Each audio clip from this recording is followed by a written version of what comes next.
I did not mean to collide with the Duke of Blackmoor on the grand staircase that night. I did not mean to save his life either. The ballroom of Harrington House glittered like a jewel box that November evening, chandeliers casting their golden light over silk gowns and perfectly coiffed heads, over gentlemen in their crisp tailcoats and ladies whispering behind ivory fans. I stood at the edge of it all, a specter in pale blue muslin, my gloves mended so carefully that only I knew where the threads had broken. My aunt, Lady Pemberton, had secured our invitation through some distant connection I did not fully understand, and I knew why she had brought me. At 23, with no dowry and a father whose gambling debts had destroyed our family name, I was what society called a lost cause. But my aunt was determined. One last season, one last chance to salvage something from the wreckage of the Ashford name. I watched the dancers spin across the floor, their laughter bright and careless, and felt the familiar ache of being both present and invisible. No one had asked me to dance. No one had even met my eyes. I was a ghost haunting the edges of a world that had already forgotten me. The heat of the ballroom pressed against my skin. Too many bodies, too much perfume, the scent of hothouse roses growing cloying and thick. I needed air. I needed a moment away from the pitying glances and the careful distance everyone maintained, as though poverty were contagious. I slipped toward the entrance hall, toward the grand staircase that swept upward in a magnificent curve of marble and gold, thinking I might find a moment of solitude on the upper landing, perhaps near the portrait gallery where no one ever wandered during a ball. I had just reached the base of the stairs when I heard the commotion behind me. Voices rising, a woman's high laugh, the shuffle of many feet moving at once. I turned to look, curious despite myself, and in that moment of distraction, I stepped forward without watching where I was going. The impact was immediate and devastating. I collided with something solid, something immovable, and suddenly I was falling, my slippers losing purchase on the smooth marble, my hands grasping at nothing but air. I felt a sharp grip on my arm, steadying me, keeping me from tumbling backward down the stairs, and then I was looking up into the coldest gray eyes I had ever seen. The Duke of Blackmoor. Even I, sequestered as I had been from society for the past year, knew his face. Everyone knew his face. He was a man carved from winter itself, all sharp angles and severe beauty. His dark hair swept back from a face that might have belonged to a fallen angel. They said he had fought in the war, that he had seen things no gentleman should see, that he had returned to England 6 months ago, changed, hardened, unreachable. They said he had loved once, and that the woman had betrayed him with his closest friend, and that he had sworn never to feel anything again. Looking into his eyes now, I believed every word. He did not release my arm. His grip was firm, neither gentle nor cruel, merely efficient, as though steadying a stumbling woman were a mechanical action requiring no emotion whatsoever. He looked down at me, and I saw the flash of irritation cross his features, quickly suppressed beneath that mask of perfect aristocratic control. "I am sorry," I said, the words tumbling out before I could stop them, my voice trembling with mortification. "I did not see you. I was not watching. Forgive me, Your Grace." He released me so abruptly I nearly stumbled again. His expression did not change, but something flickered in those gray eyes, something that might have been disdain or merely profound indifference. He inclined his head the barest fraction of an inch, a gesture so minimal it barely qualified as acknowledgement, and then he moved past me, ascending the stairs with long, purposeful strides, his black evening coat swirling slightly with the speed of his movement. I stood there, my cheeks burning with shame, my heart pounding so hard I could feel it in my throat. Around me, I could sense the attention of the crowd, the way conversations had paused, the way heads had turned to witness Eleanor Ashford making a spectacle of herself once again. My aunt would be furious. This was exactly the sort of scene she had begged me to avoid. I took a breath, trying to steady myself, trying to summon whatever shreds of dignity I still possessed. I would go upstairs as I had planned. I would compose myself. I would return to the ballroom with my head high and pretend that nothing had happened, that the Duke of Blackmoor had not just looked at me as though I were less than the dust beneath his boots. I climbed the stairs slowly, each step deliberate, my hand trailing along the smooth banister. The noise of the ballroom faded slightly as I ascended, replaced by the quieter sounds of the upper floor, the distant murmur of servants, the creak of old wood settling in the walls. The portrait gallery stretched before me, dimly lit by wall sconces, the faces of long-dead Harringtons staring down from their gilded frames with expressions of permanent superiority. I had just reached the top of the stairs when I saw him again. The Duke of Blackmoor stood near one of the tall windows that overlooked the garden, his back to me, his posture rigid with something I could not quite name. He seemed to be waiting for someone, or perhaps simply seeking the same solitude I craved. I hesitated, not wanting another encounter, not wanting to endure those cold eyes again. I was about to turn away when I noticed the other figure, a man, emerging from the shadows near the far end of the gallery, moving with a strange, predatory grace that made something tighten in my chest. He was dressed as a gentleman, his evening clothes impeccable, but there was something wrong about the way he moved, something too deliberate, too focused. And then I saw it, the flash of silver in his hand, barely visible in the dim light, a blade thin and deadly, held low against his side as he approached the Duke from behind. Time seemed to fracture. I saw it all with terrible clarity. The assassin, for that was surely what he was, closing the distance between himself and the unsuspecting Duke. The empty gallery, no servants, no witnesses. The way the man's hand was rising, the blade catching the light, angling toward the Duke's back, toward his heart. I did not think. I could not think. I simply acted. I ran forward, my slippers nearly silent on the thick carpet, and I screamed, "Your Grace! Behind you, the blade, behind you!"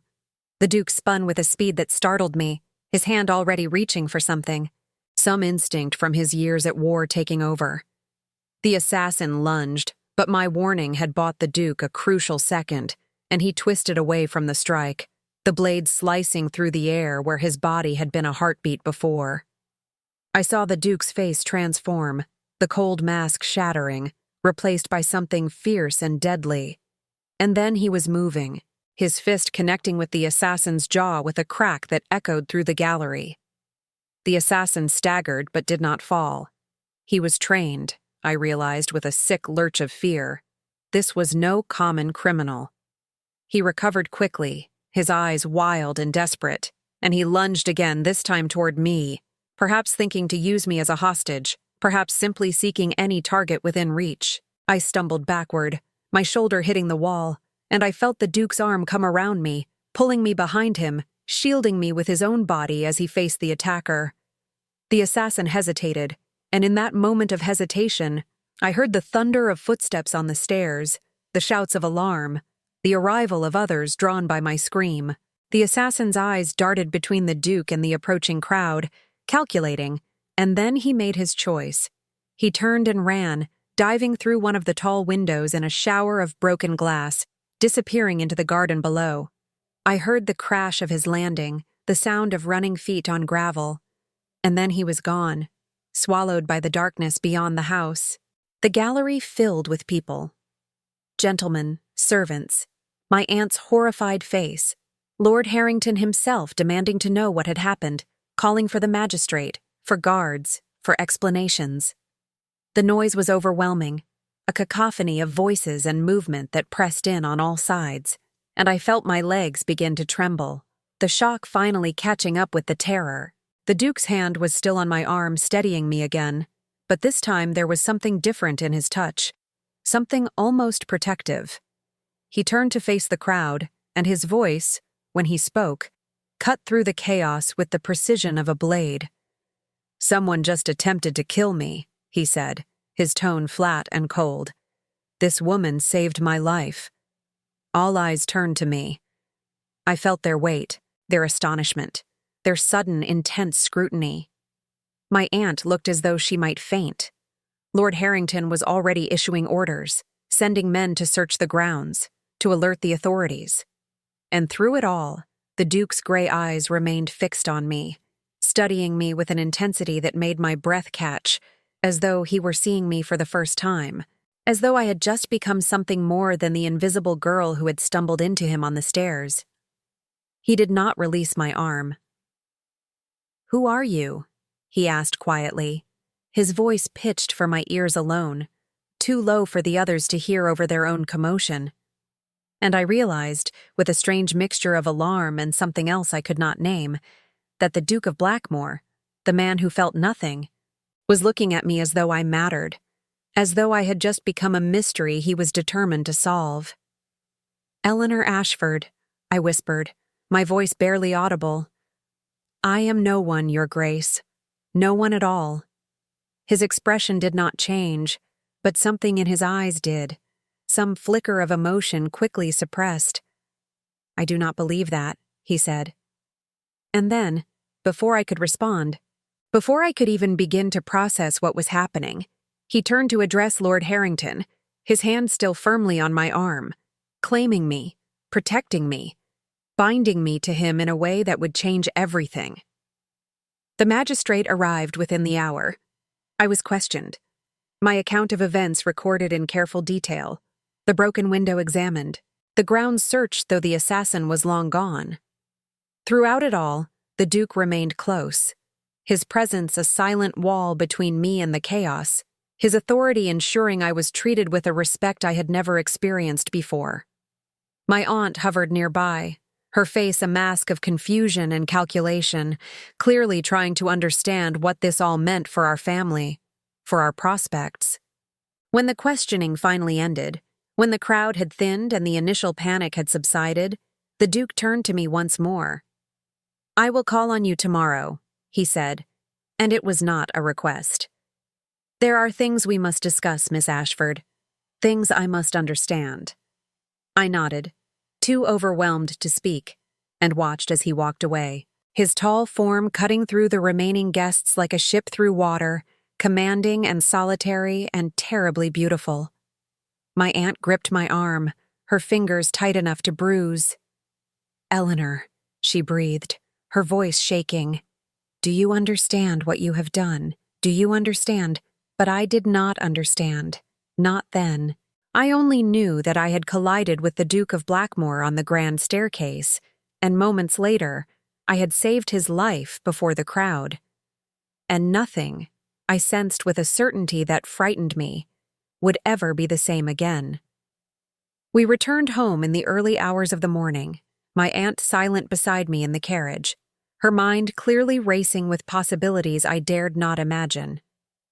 I stared out the window at the dark London streets, at the gas lamps casting their lonely pools of light, and I thought about cold gray eyes and a hand on my arm and the way it had felt to be seen, truly seen, for the first time in longer than I could remember. The Duke of Blackmoor would call tomorrow, and I had no idea what he would want from me, or what I had set in motion by saving his life, or whether I should be grateful or terrified by the sudden, fierce attention of a man who was supposed to feel nothing at all. I did not sleep that night.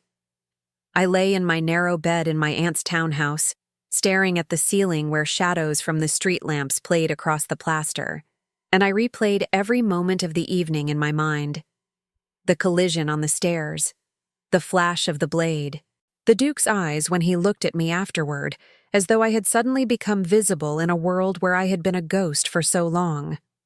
My room was small, tucked away on the third floor where my aunt housed me like an unwanted relation, which was precisely what I was. The wallpaper was faded, the furniture sparse, and through the thin walls I could hear the servants beginning their morning routines even before dawn broke. I rose with the first light, splashing cold water on my face from the basin, dressing in my simplest day dress, a gray wool that had seen better years but was still respectable enough for receiving callers. If he truly came, if last night had not been some fever dream born of shock and exhaustion. My aunt was already in the breakfast room when I descended, her face drawn with sleeplessness, her tea growing cold in its cup as she stared at nothing. She looked up when I entered, and I saw the calculation in her eyes, the desperate hope warring with disbelief. "Eleanor," she said slowly, "we must discuss what happened last night." I poured myself tea, my hands steady despite the trembling I felt inside. "What is there to discuss, Aunt? I witnessed an attack. I gave warning. Nothing more." "Nothing more," she repeated, and then she laughed, a sharp, brittle sound. "Child, you saved the Duke of Blackmoor's life. The Duke of Blackmoor. Do you understand what that means? Do you understand the opportunity that has been placed in our hands?" I sat across from her, my tea untouched. "I did not save his life for opportunity," I said quietly. "I saved his life because a man was about to kill him, and I could not stand by and watch it happen." My aunt leaned forward, her eyes intense. "Your motives do not matter. What matters is that he has noticed you. He has acknowledged you publicly. He said he would call today. Eleanor, this could be everything. This could save us, save your future, restore the Ashford name." I felt something twist in my chest, something painful and familiar. So I am to be grateful that a man nearly died because it might result in some social advantage for our family. She had the grace to look uncomfortable. "I did not mean it that way. But we must be practical. You have no dowry, no prospects, and time is running out. If the Duke takes an interest, if he feels indebted to you, it could lead to introductions, to connections, perhaps even to a suitable match with one of his associates. We cannot afford to waste this chance." I looked down at my hands, at the mended gloves folded on the table beside me. I knew she was right, in her way. Practicality was all we had left. But the thought of using what had happened, of turning the Duke's near death into some calculated social strategy, made me feel ill. "He is coming to discuss the attack," I said, "to understand what I saw, what happened. Not to court me, Aunt. Let us not delude ourselves." She opened her mouth to argue, but at that moment, our butler, old Thomas, who had served my family since before my father's ruin, appeared in the doorway. His face was pale, his usually steady hands trembling slightly. "Miss Eleanor," he said, his voice barely above a whisper, "the Duke of Blackmoor is here. He is asking for you." My aunt stood so quickly her chair scraped against the floor. "It is not even 9 o'clock, she breathed. "No gentleman calls at such an hour. What can this mean?" I rose more slowly, my heart beginning to pound. "It means he does not care for convention," I said. "Or perhaps it means the matter is urgent.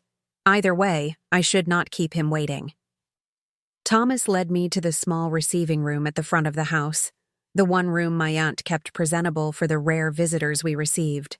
The morning light filtered through lace curtains, casting delicate patterns across the worn carpet. And there, standing by the window with his back to me, was the Duke of Blackmoor. He turned when I entered, and I was struck again by the severity of his beauty, the way the morning light caught the sharp planes of his face, the cold intelligence in those gray eyes. He wore no evening finery now, just a simple dark coat and waistcoat, but somehow he seemed even more imposing in daylight, more real, more dangerous. "Miss Ashford," he said, inclining his head, "forgive the early hour. I wanted to speak with you before the day's obligations made it impossible." I curtsied, my hands clasped to keep them from shaking. "Your Grace, I am at your service." He studied me for a long moment, his expression unreadable. "Last night, you saved my life. I find myself in the unusual position of owing a debt I do not know how to repay." I shook my head quickly. "You owe me nothing, Your Grace. Anyone would have done the same." "Would they?" he asked, and there was something sharp in his voice, something almost bitter. "I think you underestimate both your courage and the indifference of most people to the fates of others. You did not hesitate. You put yourself in danger without thought for your own safety. That is not common, Miss Ashford. That is remarkable." I did not know what to say to that. I looked down, uncomfortable with his scrutiny, with the intensity of his attention. I simply could not watch you die, I said softly. I could not live with myself if I had done nothing. He moved closer, his steps nearly silent on the carpet, and when he spoke again, his voice was lower, more measured. I have made inquiries about you, Miss Ashford. I hope you will forgive the intrusion, but after last night, I needed to understand who you are. My cheeks burned with shame. I knew what his inquiries would have revealed: the gambling debts, the scandal, the poverty barely concealed beneath a veneer of gentility. Then you know I am nothing, I said, my voice steady despite the humiliation. You know my family is ruined, that I have no prospects, that I am here on my aunt's charity because I have nowhere else to go. I know that your father's debts are not your fault, he said quietly. I know that you have conducted yourself with dignity despite circumstances that would have broken lesser people. And I know that you are intelligent, observant, and possess more courage than most men I served with in the war. I looked up at him, startled by the unexpected praise, and found him watching me with an expression I could not read. Why does it matter? I asked. Why do you care about any of this? He was silent for a moment, as though choosing his words carefully. Because someone tried to kill me last night, Miss Ashford. And you are the only witness who saw the assassin's face clearly. The magistrate's investigation has revealed nothing. The man vanished completely. But more than that, his presence at Harrington House, during a ball attended by half of London's aristocracy, suggests something far more sinister than a random attack. A chill ran down my spine. You think there is a conspiracy? I know there is a conspiracy, he said flatly. I have enemies, Miss Ashford. Men who would benefit from my death, from the chaos it would create, from the vacuum of power it would leave. I returned from the war with information, with knowledge of certain dealings that powerful people would prefer remain hidden. I have been careful, vigilant, but clearly not careful enough. I felt my breath catch. And you think I can help you? I think you are in danger, he said, and there was something in his voice that made me look up sharply. You saw the assassin. You can identify him. If those behind this attack believe you pose a threat, they will come for you, Miss Ashford. And your aunt's townhouse, with its elderly butler and handful of servants, offers no protection whatsoever. Fear bloomed in my chest, cold and sharp. What are you saying? I am saying that I am taking responsibility for your safety, he said. I am saying that you will come to stay at Blackmoor House, under my protection, until this matter is resolved. I stared at him, certain I had misheard. Your Grace, I cannot possibly do that. The scandal alone would destroy what little reputation I have left. To stay in your house, unchaperoned, it would be unthinkable. You will not be unchaperoned, he said calmly. My aunt, the Dowager Duchess, resides at Blackmoor House. She will serve as your chaperone and protector. And as for scandal, Miss Ashford, I think we are past caring about that, given that your life may be in danger. I shook my head, trying to think through the panic rising in my throat. My aunt will never agree to this. She will believe that I am trying to trap you, to force some obligation. Then she will be wrong, he said simply. I am offering protection because it is necessary, and because I owe you a debt I cannot otherwise repay. There is no ulterior motive, no expectation beyond ensuring your safety. You saved my life, Miss Ashford. Allow me to save yours.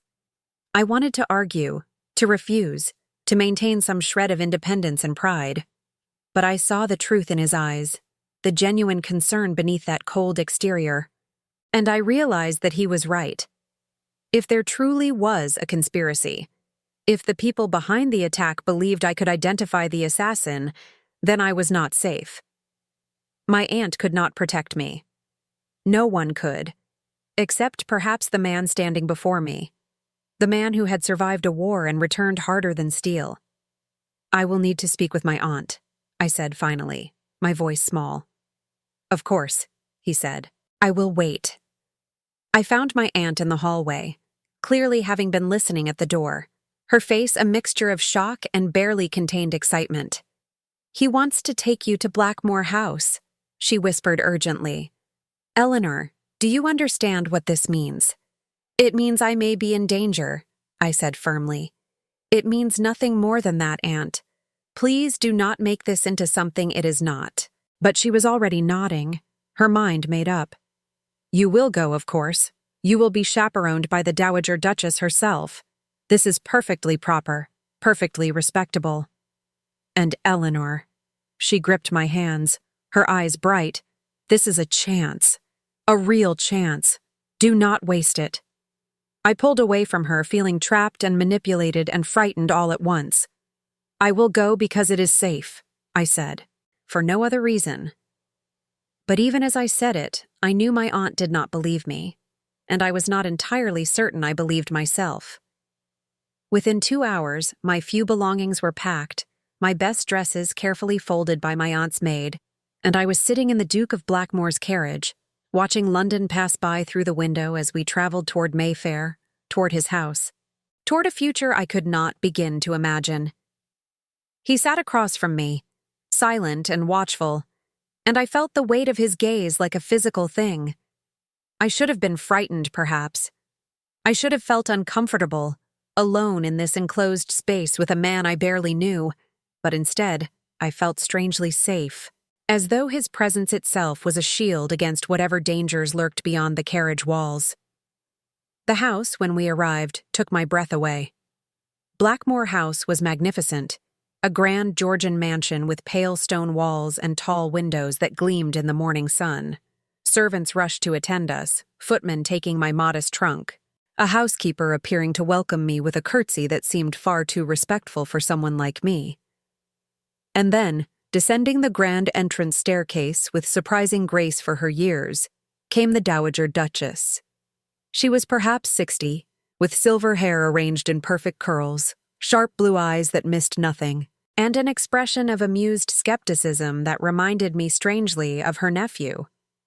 "So," she said, her voice carrying across the entrance hall, "this is the young woman who saved my nephew's life. Come here, child. Let me look at you." I approached, curtsying deeply, trying not to tremble under her scrutiny. "Your Grace, I am honored to meet you." She waved a dismissive hand. "None of that nonsense. If you saved Julian's life, then you have my eternal gratitude, and we shall be friends. Now, tell me truthfully, did my nephew bully you into coming here?" I glanced at the Duke, who stood watching our exchange with that same unreadable expression. "He expressed concern for my safety," I said carefully, and I agreed that his concerns were valid. "Diplomatic," the Dowager said approvingly, "and sensible. I like her already, Julian. She may actually survive you. Come along, dear. Let me show you to your rooms. You will want to rest after your ordeal." She linked her arm through mine, drawing me away from the Duke with the effortless authority of a woman who had commanded households for decades. As we climbed the stairs, she leaned closer and whispered, "He has not shown concern for anyone's safety in years, you know. Not since he came back from the war. Whatever you did last night, it was more than simply saving his life. You reminded him that he still has one to save." I did not know how to respond to that. I let her lead me through corridors lined with paintings and sculptures, up another flight of stairs to the family wing, and finally to a suite of rooms that were more beautiful than anything I had ever experienced. The bedroom was decorated in soft blues and creams, with an enormous four-poster bed draped in silk, tall windows overlooking a garden, and a sitting room beyond with shelves of books and a writing desk that gleamed with polish. "These were my daughter's rooms," the Dowager said quietly. "She has been married and gone these 5 years, but I have kept them ready, hoping perhaps for grandchildren who might use them someday. Now they are yours, for as long as you need them." I felt tears prick my eyes at the unexpected kindness.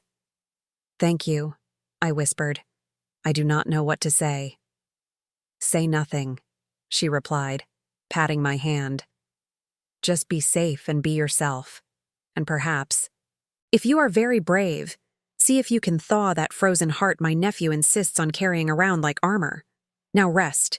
We shall have tea later, and you can tell me everything about this dreadful assassination attempt. I do so love a good conspiracy." She swept out, leaving me alone in the beautiful room, and I sank onto the edge of the bed, my mind reeling. I had collided with the Duke of Blackmoor on a staircase less than 12 hours ago. I had saved his life, and now I was living in his house, under his protection, drawn into a web of danger and intrigue that I did not understand. I rose and went to the window, looking down at the manicured gardens below, at the city stretching beyond the walls, and I wondered what I had truly set in motion, what it would cost me, and whether the Duke's cold gray eyes would ever look at me with something other than obligation and calculating interest. I did not know then that everything was about to change, that the conspiracy we faced was darker and more dangerous than either of us imagined, and that the man who felt nothing was already beginning to feel everything, whether he wanted to or not.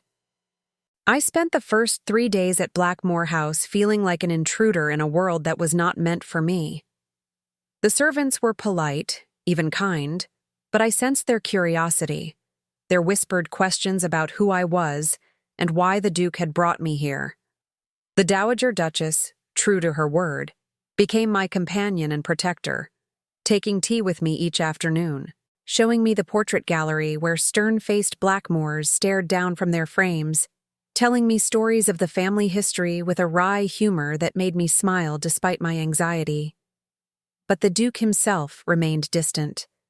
I saw him only at dinner, where he sat at the head of the long table, the Dowager on one side and myself on the other, and we made polite conversation about nothing of consequence while servants moved silently around us. He was unfailingly courteous, but there was a wall between us, something I could not breach, and I began to wonder if I had imagined the concern in his voice when he insisted I come here, the way he had looked at me in my aunt's receiving room. On the 4th morning, everything changed. I was in the library, a room I had discovered on my 2nd day and immediately claimed as my refuge. It was vast, with floor-to-ceiling shelves filled with leather-bound volumes, tall windows that let in the morning light, and a fireplace where logs crackled softly against the autumn chill. I had found a collection of poetry, Wordsworth and Coleridge, and was curled in one of the deep leather chairs, lost in verses about nature and solitude, when I heard the door open. I looked up to find the Duke standing in the doorway, still dressed in riding clothes, his dark hair slightly disheveled from the wind. He seemed surprised to see me, as though he had not expected anyone to be here at this hour. "Forgive me," he said. "I did not mean to disturb you." "You are not disturbing me," I replied, setting the book aside. "This is your house, Your Grace. You may go wherever you please." He entered slowly, his eyes moving over the shelves with the familiarity of someone who knew every volume, every corner of this room. "I come here when I need to think," he said quietly, "when the world becomes too loud and I need silence." "I understand that," I said. "I have always found more peace in books than in company." He moved to stand by the fire, one hand resting on the mantel, and for a moment we simply existed in the quiet together, the only sounds the crackling of the logs and the distant tick of a clock somewhere in the house. Then he turned to face me, and I saw something different in his expression, something raw and unguarded that made my breath catch. "I have been avoiding you," he said bluntly, "and that was wrong of me. You are here because of me, because I dragged you into a danger you did not ask for, and I have been treating you like an inconvenient house guest rather than someone who risked her life for mine." I did not know what to say. I had not expected this admission, this crack in the armor he wore so carefully. "You have been nothing but courteous," I managed. "Courtesy is easy," he said. "Honesty is harder. Miss Ashford, I need to tell you what I have learned. About the attack, about why someone wants me dead, and about what it means for both of us." I set the book on the table beside me and folded my hands in my lap, suddenly cold despite the fire. "Tell me." He took a breath, as though steeling himself. "Before I left for the war, I was recruited by the Crown to gather intelligence. Not just military intelligence, but information about certain members of Parliament, certain lords and merchants who were suspected of treason, of selling secrets to our enemies for profit. I collected evidence, names, ledgers, proof of a conspiracy that reached into the highest levels of our government. I felt my eyes widen. And you still have this evidence. It is hidden, secured in a place only I know. When I returned to England, I intended to deliver it to the proper authorities to see justice done. But I quickly realized that some of those I was meant to report to were themselves implicated. I did not know who to trust, who might be part of the conspiracy and who might be innocent. So I waited. I watched. And I made enemies of very powerful people in the process. "The assassination attempt," I whispered. "They want to silence you. They want to silence me, and they want to retrieve or destroy the evidence I hold." He moved closer, his gray eyes intense. "The man who attacked me at Harrington House was a professional, Miss Ashford. He was hired by someone with resources and connections, and when he failed, when you prevented his success, you became a problem for them as well. Because I saw his face. Because you saw his face and because you are now associated with me." He paused, his jaw tightening. "I have received word that there have been inquiries about you. People asking questions at your aunt's house, trying to learn where you have gone, who you are. They know you are the witness, and they will not stop until they eliminate that threat." Fear clawed at my throat, but I forced myself to remain calm. "What do you intend to do?" "I intend to bring them into the light," he said. "To force them to reveal themselves. I have sent word to those I believe I can trust, arranged a meeting where I will present my evidence and demand action. But it is dangerous, Miss Ashford. These people have already tried to kill me once. They will not hesitate to try again." "When is this meeting?" I asked. 3 days from now. At my estate in Kent, where I can control the environment, where I can ensure that those who attend are who they claim to be." He crouched down beside my chair, bringing himself to my eye level, and I saw something in his face that looked almost like anguish. "I am telling you this because you deserve to know the truth, and because I am giving you a choice.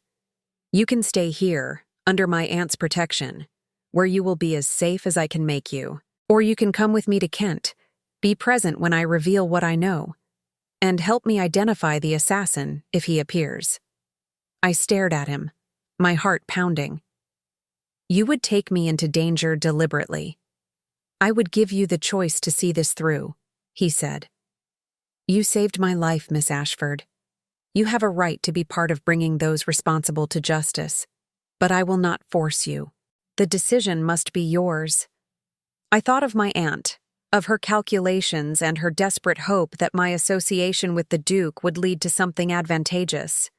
I thought of my father, of the gambling and the debts and the way he had destroyed our family through his own weakness. I thought of the girl I had been before all of that, the girl who had believed in courage and honor and doing what was right, even when it was frightening. "I will come with you," I said, my voice steady. "I will help you however I can." Something flickered in his eyes, something that might have been relief or admiration or something else entirely. "You are certain. You understand the risk. I understand that I cannot hide from this," I said. "I understand that those people already see me as a threat, whether I cower here or stand with you. And I understand that I would rather face danger alongside someone I trust than wait for it to find me in the dark." "You trust me?" he said, and it was not quite a question, but there was something wondering in his tone, as though the concept were foreign to him. "You have given me no reason not to," I replied. "You have been honest with me, protected me, treated me with more respect than most men ever have." "Yes, Your Grace, I trust you." He stood abruptly, turning away, his hand running through his hair in a gesture of frustration, or perhaps emotion he did not know how to express. "My name is Julian," he said quietly. If we are to do this, if you are to risk your life alongside mine, then you should at least use my name. No more Your Grace, no more formality. Just Julian. I rose from my chair, my legs unsteady. I am Eleanor, I said. Just Eleanor. He turned back to face me, and for the first time since I had collided with him on that staircase, I saw him truly smile. It was a small smile, barely more than a curve of his lips, but it transformed his face, softened the harsh lines, revealed a glimpse of the man he might have been before the war, before the betrayal, before he built those walls around his heart. Eleanor, he repeated, as though testing the sound of it. It suits you. Strong and graceful and quietly beautiful. I felt heat rise to my cheeks, unprepared for the compliment, for the warmth in his voice. Thank you, I whispered.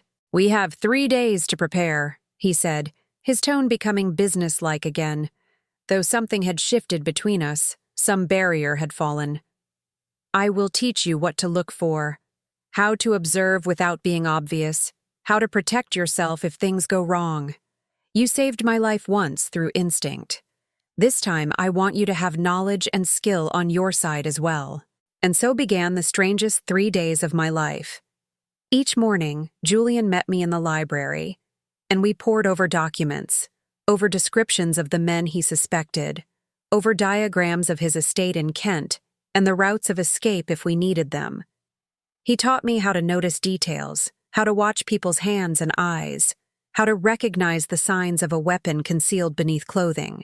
He was patient, thorough, and occasionally, when I made a clever observation or learned something quickly, I caught him looking at me with something that might have been respect or perhaps something deeper. In the afternoons, the Dowager joined us for tea, and she insisted we maintain some semblance of normalcy, discussing books and music and the small pleasantries of life as though we were not preparing for something that could get us both killed. She watched us with those sharp blue eyes, and once, when Julian left the room to speak with his secretary, she leaned close to me and whispered, He has not smiled in 2 years, Eleanor. Not once since he returned from the war. You have given him that gift back. Whatever else happens, remember that you have already changed him. I wanted to protest that I had done nothing, that Julian's attention to me was born only of necessity and obligation. But I could not deny what I felt growing between us. The way our conversations lingered longer than needed. The way his hand would brush mine when passing papers, and neither of us would pull away immediately. The way he looked at me sometimes, as though I were a puzzle he desperately wanted to solve. On the evening before we were to leave for Kent, Julian asked me to walk with him in the garden. The night was cold and clear, stars brilliant above us, frost already forming on the grass. I wrapped my shawl tighter around my shoulders as we walked the gravel paths between bare flower beds and silent fountains, our breath misting in the air. I should not have involved you in this, he said suddenly. I should have found another way to keep you safe. One that did not require you to face these men, to put yourself in their sight. But you needed me, I said. You needed someone who could identify the assassin, someone they would not expect to be present. I am not sorry to help you, Julian. I am only sorry that the world is so corrupt that men like you must risk everything to expose the truth. He stopped walking, turning to face me, and in the moonlight his features were all shadows and silver, beautiful and stark. You speak as though I am noble, he said quietly. But I am not, Eleanor. I am a man who has killed, who has done terrible things in the name of duty and honor. I am damaged beyond repair, cold where I should be warm, closed where I should be open. You deserve better than to be drawn into my darkness. I stepped closer to him, close enough to see the pain in his eyes, the way he held himself rigid as though afraid he might break. I do not think you are dark, I said softly. I think you are wounded, and I think you have forgotten that wounds can heal, if you let them. How can they heal? He asked, his voice rough. When the world continues to demand more blood, more sacrifice, more pieces of your soul until there is nothing left to give. They heal when you find something worth living for, I said. When you remember that life is more than duty and vengeance. When you let yourself feel again, even if feeling means risking pain. He reached out, his hand hovering near my face, as though he wanted to touch me but did not dare. "And what if I have forgotten how to feel?" he whispered. "What if I am too broken to ever be whole again?" "Then I will remind you," I said, and I covered his hand with mine, pressing it gently against my cheek. "I will remind you every day, in every way I can, that you are still alive, still capable of goodness, still deserving of joy." For a long moment, we stood like that, his hand warm against my skin, his eyes searching mine with an intensity that made my heart race. And then, slowly, carefully, as though I were something precious and fragile, he leaned down and pressed his forehead to mine. "Thank you," he breathed, "for seeing me, for not looking away." "I could never look away from you," I whispered back, and it was the truth, the deepest truth I possessed. From the moment I had collided with him on that staircase, from the moment I had seen the blade meant for his heart, something in me had recognized something in him, some fundamental connection I could not explain or deny. We stood together in the cold garden, the world around us silent and still, and I knew that whatever happened in Kent, whatever dangers we faced, this moment would remain. This perfect, fragile moment when a man who felt nothing began to feel everything, and a woman who had been invisible became the only thing he could see. The next morning, we departed for Kent before dawn. The journey took most of the day, the roads rough and the weather turning gray and threatening as we traveled south. The Dowager came with us, insisting that propriety must be maintained even in the face of conspiracy and danger, and she sat beside me in the carriage, dozing occasionally while Julian rode on horseback ahead, scouting the road, ensuring our safety. We arrived at Blackmoor Manor as the sun was setting, and I caught my breath at the sight of it. The house was older than the London residence, built of grey stone with towers and crenellations that spoke of medieval origins, surrounded by parkland that stretched for miles in every direction. It was beautiful and forbidding all at once, a fortress disguised as a gentleman's estate. Julian helped me down from the carriage, his hand lingering on mine a moment longer than necessary. "Welcome to my home," he said quietly. "The place where I was born, where I learned what it meant to be a Blackmoor. Tomorrow, it will become the place where we either triumph or fall." "We will triumph," I said, with more confidence than I felt. "We must." He smiled, that small, rare smile that transformed his face. "Yes," he said, "we must." That night, I lay in my room in the old manor, listening to the wind howl around the towers, and I prayed that I was right, that we would survive what was coming, and that the man I was falling in love with, whether I admitted it or not, would emerge from this with his life and his heart intact. The morning of the meeting dawned cold and gray, the sky threatening rain, the wind carrying the scent of the sea from miles away. I dressed carefully in a gown of deep green silk that the Dowager had insisted I borrow, something elegant enough to command respect, but simple enough not to draw too much attention. My hands trembled as I pinned my hair, and I had to stop twice to steady myself, to breathe through the fear that threatened to overwhelm me. There was a knock at my door, and when I opened it, I found Julian standing there, dressed in formal black, his face composed, but his eyes betraying the tension he felt. He looked at me for a long moment, and I saw something flicker in his expression, something warm and wondering. "You look beautiful," he said quietly. "But more than that, you look strong. You look ready." "I do not feel ready," I admitted. "I feel terrified." "Good," he said. "Fear keeps you sharp. It keeps you alive." He stepped into the room, closing the door behind him, propriety forgotten in the face of what we were about to do. "Eleanor, I need to say something before this begins, before there is no chance left to say it." My heart began to pound. What is it? He took my hands in his grip firm and warm.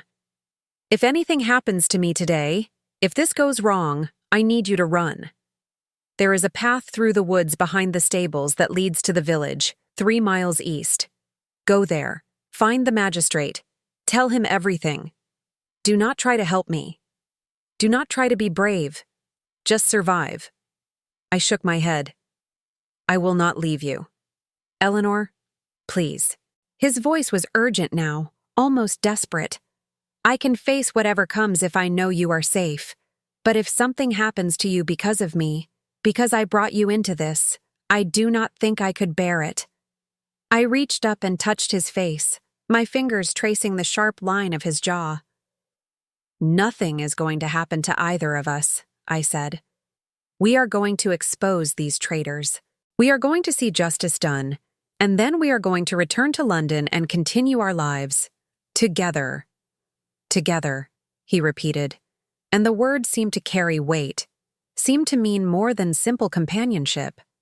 He leaned down, and for one breathless moment, I thought he might kiss me, but instead he pressed his lips to my forehead, a gesture so tender it made tears prick my eyes. I do not deserve you, he whispered, but I am grateful for you nonetheless. The guests began arriving at 10 o'clock. Julian had invited 5 men, each one carefully selected, each one holding a position of power within the government or the military. I watched from the upper gallery as they were shown into the great hall, a vast room with a soaring ceiling and tapestries covering the stone walls. Lord Ashton, the Minister of War, Lord Pembroke, a senior member of Parliament, General Hertford, who commanded the northern forces, Sir Edmund Cross, an advisor to the Prince Regent himself, and finally, Lord Ravenscroft, a man whose wealth and influence touched every corner of England. Julian had told me that he believed at least 2 of these men were involved in the conspiracy, but he did not know which 2.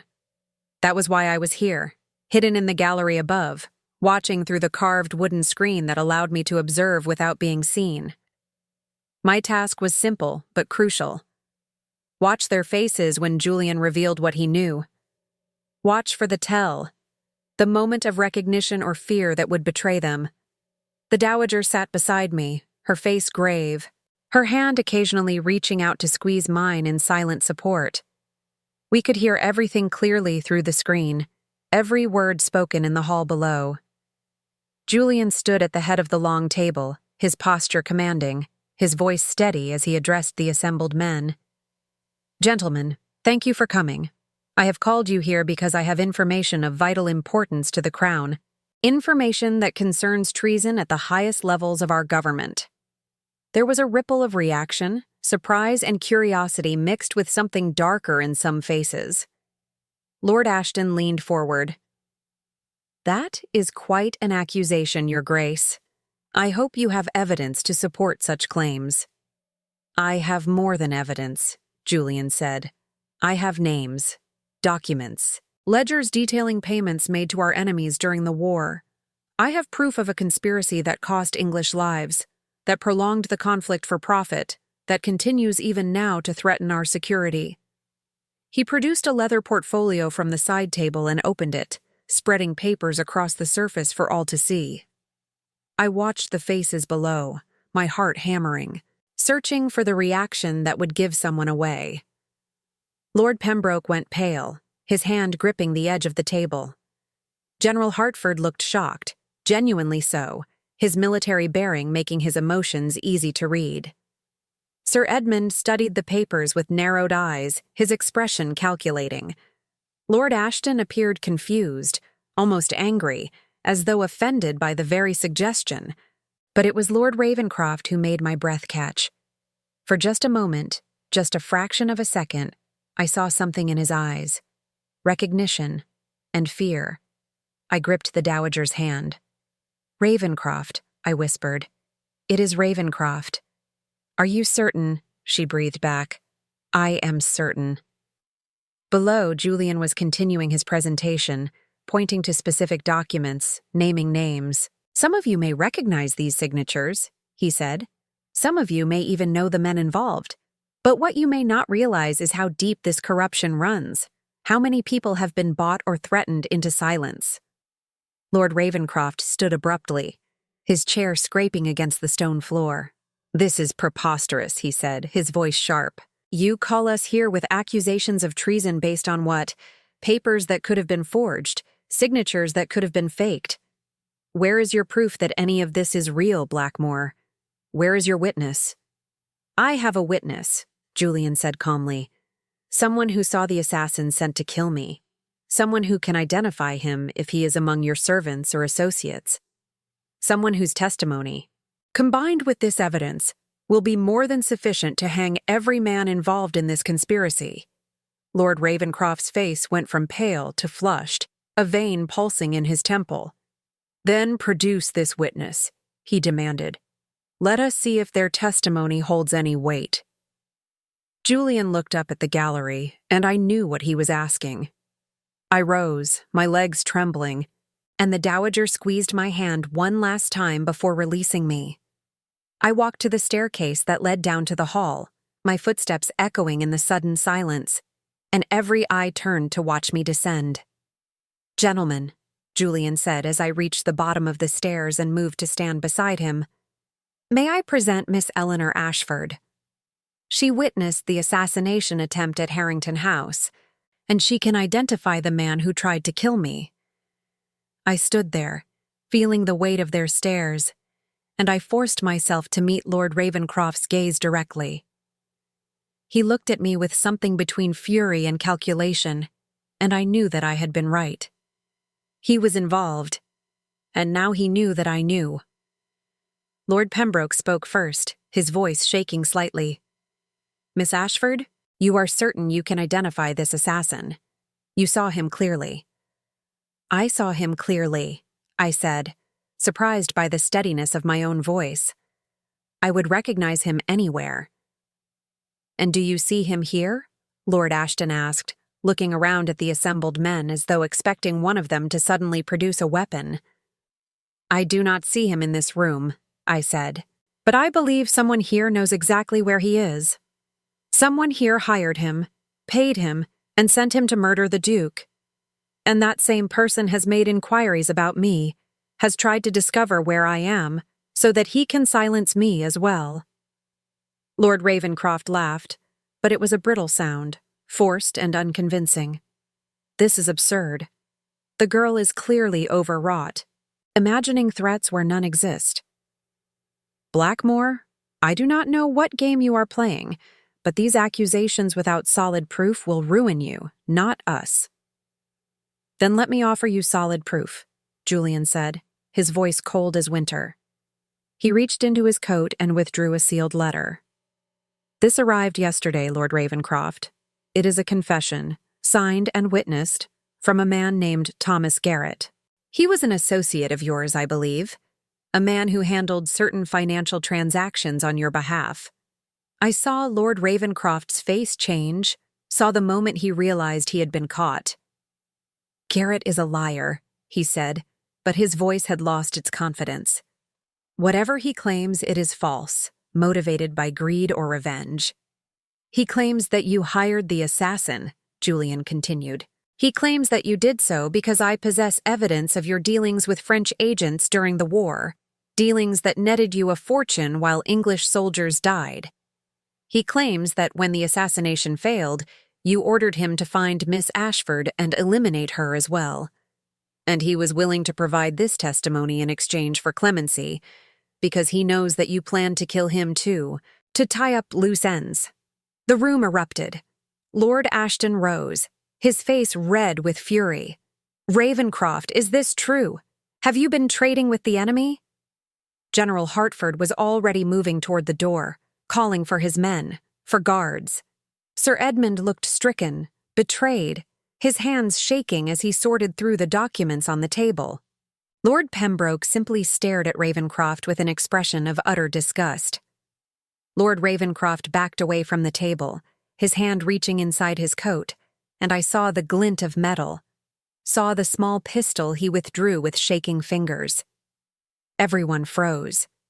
He pointed it first at Julian, then swung it toward me, his face twisted with rage and desperation. "You have ruined everything," he hissed. "Years of planning, years of work, destroyed by a soldier with delusions of honor and a girl who could not mind her own affairs." Julian moved to place himself between Ravencroft and me, his body a shield. "It is over, Ravencroft. Put down the weapon. Face justice with whatever dignity you have left." "Dignity," Ravencroft spat. "What does a man like you know of dignity, Blackmoor? You come back from the war playing hero, pretending you are better than the rest of us, when you are just as much a killer as I am. The only difference is you killed for free." "I killed to protect my country," Julian said quietly. "You killed your own countrymen for profit. There is a difference, and history will judge which of us was right." "History is written by the victors," Ravencroft said, and he pulled the trigger. The shot was deafening in the enclosed space. I saw Julian stagger, saw the dark stain spreading across his shoulder, and I screamed, lunging forward to catch him as he fell. Around us, chaos erupted. General Hertford and his men swarmed into the room, weapons drawn. Lord Ravencroft tried to run, but Lord Ashton tackled him to the ground, the pistol skittering across the stone floor. "Julian," I sobbed, pressing my hands to his wound, trying to stop the bleeding that pulsed hot and red between my fingers. "Stay with me, please. Stay with me." His eyes found mine, gray and fierce despite the pain. "I am not going anywhere," he managed, his voice tight. "It takes more than a coward's bullet to kill me." The Dowager appeared beside me, her face pale but composed. "Move aside, child. Let me see." She had somehow produced bandages, was already packing the wound with efficient, practiced movements. "The bullet went through," she said. "Missed anything vital, thank God." "He will be fine, Eleanor. He will be fine." I could not stop shaking, could not stop the tears that streamed down my face. I had brought him into danger, had stood beside him when he faced his enemies, and now he was bleeding because of it. Because Lord Ravencroft had seen me as a threat and tried to eliminate both of us. Julian's hand found mine, gripping it with surprising strength. "Eleanor," he said, his voice cutting through my panic. "Look at me." I looked down at him, at his pale face and blood-stained coat, at the fierce determination in his eyes. "We won," he said. "We exposed them. We survived. And I would do it all again, every moment, every risk, because it meant standing beside you." Across the room, soldiers were hauling Lord Ravencroft to his feet, binding his hands, dragging him toward the door despite his protests and curses. General Hertford was gathering the documents, securing the evidence that would see Ravencroft and his co-conspirators tried and convicted. Sir Edmund approached, his face grave. "The Crown will be grateful, Blackmoor," he said. "You have done a great service." "And Miss Ashford," he turned to me, inclining his head respectfully, "your courage will not be forgotten." But I barely heard him. All I could see was Julian. All I could think about was how close I had come to losing him, how precious he had become in such a short time, how unthinkable it was that the world might continue without him in it. They carried him upstairs to his chambers, and the Dowager sent for the physician while I sat beside his bed, still holding his hand, refusing to leave even when she suggested I might want to rest. I could not rest. I could not do anything but watch his face, count his breaths, and thank God that he was alive.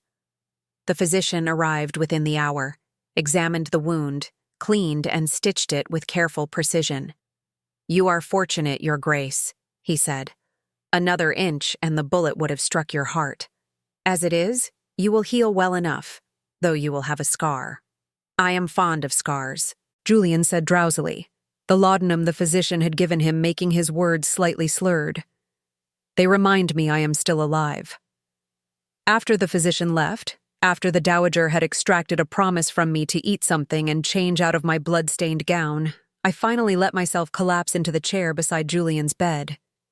He was sleeping, his breathing steady, his face peaceful in a way I had never seen it before. I watched him in the candlelight, watched the shadows play across his features, and I let myself admit what I had been denying since that night in the garden. I loved him. I loved Julian Blackmoor, the Duke who felt nothing, who had shown me that he felt everything. I loved his courage and his pain, and the way he had looked at me as though I mattered, as though I were someone worth protecting, worth risking everything for. And whether he could ever love me in return, whether this bond between us was born only of danger and proximity and shared trauma, I knew that my heart belonged to him completely. The Dowager found me there hours later, still sitting vigil, and she smiled sadly. "He is lucky to have you, Eleanor, but you need to take care of yourself as well. Come, let me take you to your room. He will still be here in the morning." I let her lead me away, but I looked back at Julian one last time, at the man who had changed everything, and I whispered a prayer that tomorrow would bring not an ending, but a beginning. Julian recovered with a stubbornness that did not surprise me. Within 3 days, he was refusing to stay in bed, insisting on walking the grounds despite the physician's protests and the dowager's exasperated sighs. I walked with him, my arm linked through his uninjured one, feeling the strength gradually returning to his stride, watching color return to his face. We did not speak much during those walks, but the silence between us was comfortable now, filled with an understanding that needed no words. Lord Ravenscroft had been taken to London under heavy guard, along with the evidence that would seal his fate and that of his associates. The confession from Thomas Garrett, combined with the ledgers Julian had secured and the testimony of several witnesses, painted a damning picture of treason that reached back years. The scandal had already begun to spread through society, whispers turning to shouts, reputations crumbling, families disgraced. Justice, it seemed, would finally be served. But justice, I was learning, was a complicated thing. It could right wrongs and punish the guilty, but it could not erase the past, could not undo the damage that had been done, could not heal all the wounds that had been opened. On the 5th day after the confrontation, Julian asked me to meet him in the portrait gallery, the same place where I had first saved his life. I went with my heart in my throat, uncertain what he wanted to say, afraid that he might tell me it was time to return to London, time to resume our separate lives now that the danger had passed. He was standing by the window where the assassin had approached him that night, looking out at the gardens below, and when he turned at my approach, I saw something in his face that made me stop, my breath catching. He looked vulnerable, uncertain, more exposed than I had ever seen him. "Eleanor," he said, and my name on his lips sounded like a prayer. "I need to tell you something, and I do not know how to say it except plainly, without artifice or pretense." I moved closer, my hands clasped to keep them from trembling. "Tell me." He took a breath, as though steadying himself. "Before I met you, before that night at Harrington House, I was not truly alive. I was merely existing, moving through the world like a ghost, feeling nothing, caring for nothing. I had convinced myself that was strength, that to feel nothing meant to be invulnerable. But it was not strength, Eleanor. It was cowardice. It was easier to feel nothing than to risk feeling everything and being hurt again. "You are not a coward," I said softly. "You are one of the bravest men I have ever known." He shook his head. "I was a coward where it mattered most, in the heart. But then you collided with me on that staircase, and everything changed. You saved my life, yes. But more than that, you reminded me that I had a life worth saving. You looked at me and saw not the Duke of Blackmoor, not the war hero or the cold aristocrat, but Julian, just Julian, a man who was wounded and lost and desperately trying to find his way back to himself. "I did see you," I whispered. "I have always seen you." He crossed the distance between us in 2 strides, taking my hands in his gray eyes intense and unwavering. "I am in love with you, Eleanor. I do not know when it happened, whether it was when you saved me, or when you agreed to help me despite the danger, or when you stood in the moonlight and told me that wounds could heal. But I know that I love you with a fierceness that terrifies me, because I have so much to lose now, so much that matters. You matter. More than anything else in this world, you matter to me. Tears spilled down my cheeks, hot and sudden, because I had not dared to hope for this, had not let myself believe that he could feel what I felt. Julian, I breathed. I love you too.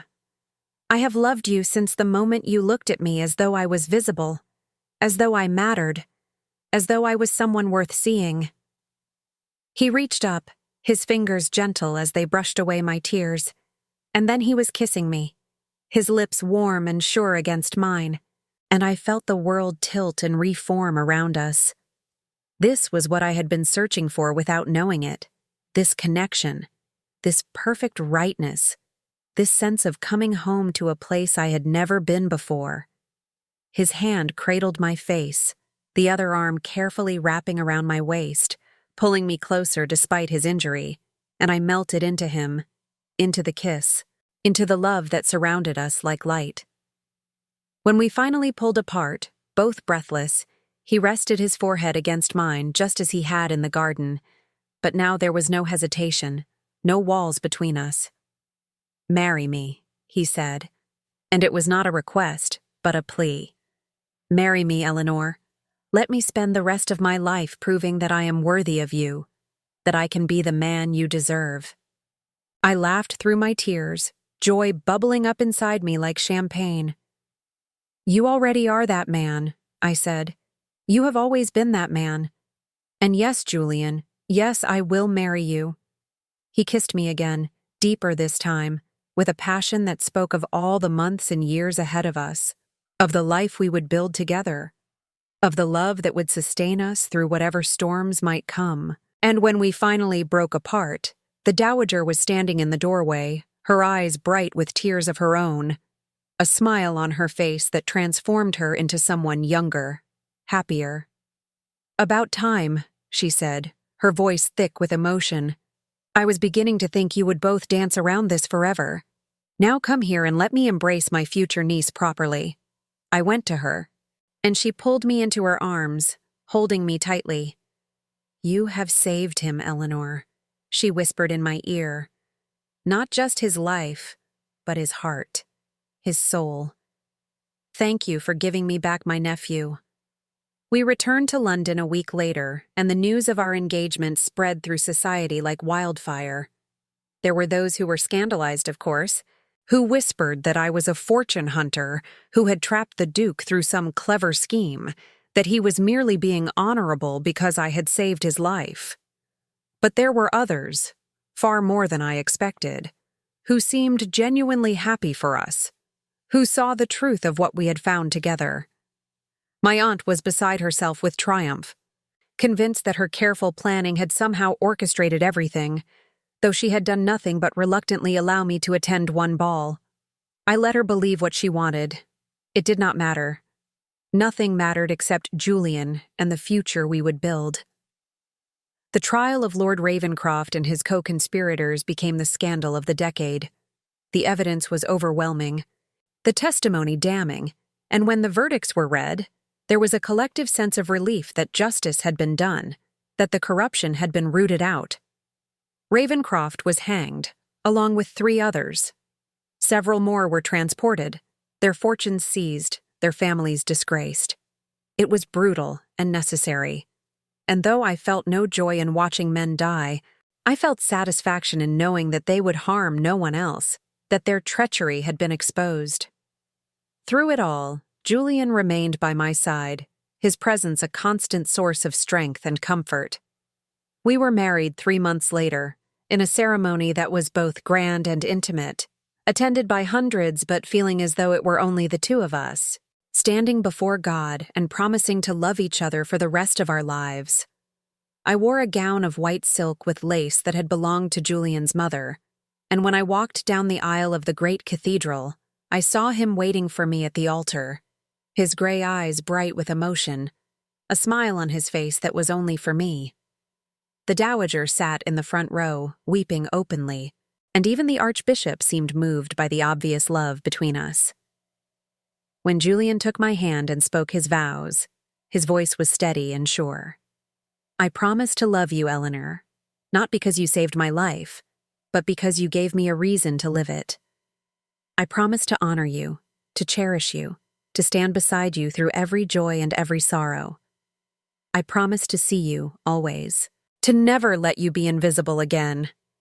And when it was my turn, I looked into his eyes and spoke from my heart. "I promise to love you, Julian, not despite your wounds, but because they have made you who you are.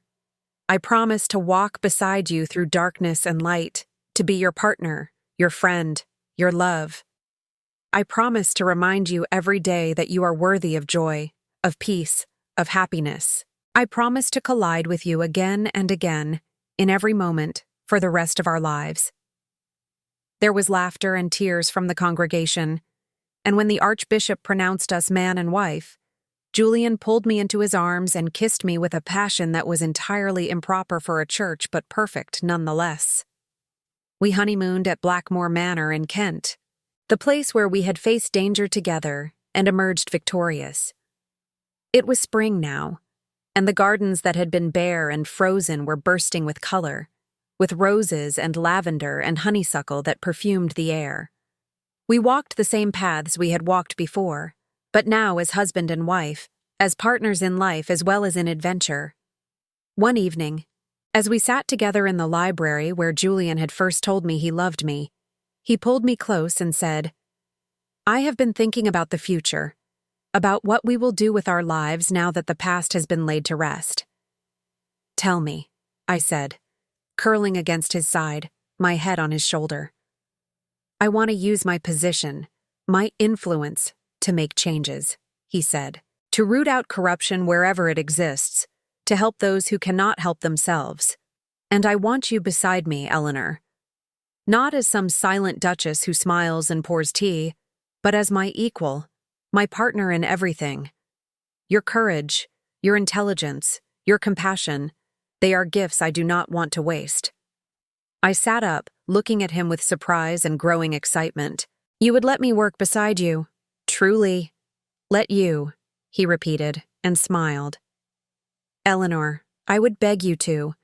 You have already proven yourself more capable than most men I know. Together, I think we could accomplish extraordinary things." And so we did. In the years that followed, we became known not just for our love story, which society never tired of recounting, but for the work we did together. We funded schools for poor children, established homes for soldiers wounded in the war, fought for reforms in Parliament that protected the vulnerable and held the powerful accountable. We faced opposition, of course, made enemies among those who preferred the old ways, but we faced them together, always together. We had 3 children, 2 daughters and a son, and we raised them to be brave and kind and fiercely independent. We taught them that titles and wealth were privileges that carried responsibility, that love was the greatest gift one person could give another, that courage was not the absence of fear, but the choice to act despite it. And through it all, through the years and the struggles and the triumphs, Julian and I never forgot how we began. On a grand staircase, in a moment of collision that changed everything. He would sometimes take my hand when we were alone and say, "Thank you for saving my life," and I would smile and reply, "Thank you for giving me one worth living." I thought often of the girl I had been before that night, invisible and desperate, convinced that she had nothing to offer the world, and I marveled at how wrong I had been, how much strength I had possessed without knowing it, how one moment of courage could alter the course of a life, could save not just one person, but 2. Because Julian saved me just as surely as I saved him. He saw me when I was invisible. He valued me when I felt worthless. He loved me when I believed I was unlovable. And together, we built a life that was richer and fuller and more beautiful than anything I could have imagined in those dark days, before I collided with a duke on a staircase and discovered that fairy tales were not just for children, that love could be real and lasting and transformative. that wounds truly could heal when you found someone worth healing for. Years later, when we were old and our children had children of their own, Julian and I would sit together in the library at Blackmoor House, the same room where so much of our story had unfolded, and we would hold hands and watch the fire and remember. Remember the danger and the fear and the moment when everything changed.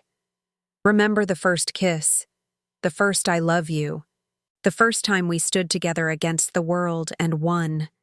And I would think about how grateful I was for that collision, for that moment of carelessness that became the most important moment of my life. How grateful I was for the cold gray eyes that learned to be warm, for the wounded heart that learned to love again, for the man who had felt nothing and taught me to feel everything. I did not mean to collide with the Duke of Blackmoor on the grand staircase that night. I did not mean to save his life. But I would do it all again. Every moment, every risk, every heartbeat of fear and love and hope, because it led me here, to this life, to this love, to this man who is my home, my heart, my everything. We won, I would whisper to him in those quiet moments, my hand in his. Our life spread out behind us like a tapestry woven from courage and grace. We faced the darkness, and we won. And he would smile, that smile that still took my breath away after all these years, and he would pull me close and say, "We did more than win, my love. We lived." And that is the greatest victory of all.